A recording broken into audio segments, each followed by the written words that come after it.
Oui, allô? Oui, Vito Corleone à l'appareil. Il paraît que tu fais des chroniques sur le cinéma. Oui.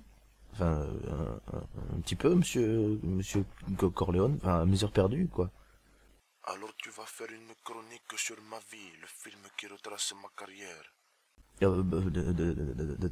D'accord. Pas de problème, monsieur Corleone.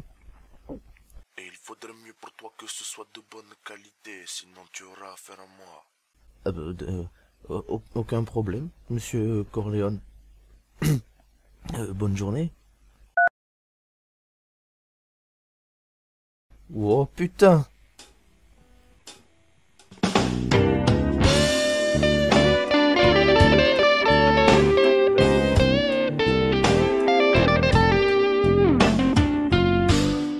Francis Ford Coppola, c'est un grand pote de George Lucas. Du coup, en 69, il crée American Zoo Shop, une boîte de prod qui servira surtout à lancer THX 1138, première œuvre du créateur de Star Wars.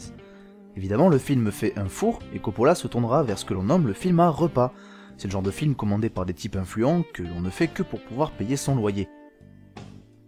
Et Le Parrain, n'en déplaise aux fans hardcore de la saga, est exactement ce genre de film. Sorti en 1972, le film met en scène Vito Corleone, joué par un Marlon Brando vieillissant, en chef de famille mafieuse, chaperonnant ses fils pour qu'ils prennent sa succession. L'on entre ainsi dans un cercle très fermé de ce que la Sicile a de plus violent, mais aussi de plus respectueux des traditions. La sensation d'être au cœur même des secrets d'un milieu qui fascine est plus présente que jamais. Les Corleone ont la main mise sur New York, les politiciens, les juges, les flics marchent à leur côté, bref, tout va pour le mieux dans le plus pourri des mondes.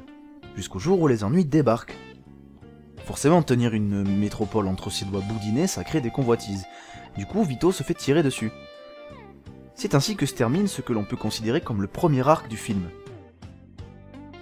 La suite est basée sur Michael, le plus jeune fils de Vito, alors que celui-ci était le seul à s'être éloigné de ce système hiérarchique pour se consacrer à une carrière légale dans les études et dans l'armée. Le voilà contraint et forcé à prendre les armes pour sauver la vie et l'honneur de son papa. Alors on s'en doute, le petit Michael finira par prendre goût à cette vie de malfrat, ce qui fait questionner le spectateur sur une éventuelle morale. Finalement, toutes ces années dans la légalité n'auront pas payé le loyer du cadet. Par contre, devenir le nouveau parrain lui confère respect et fortune.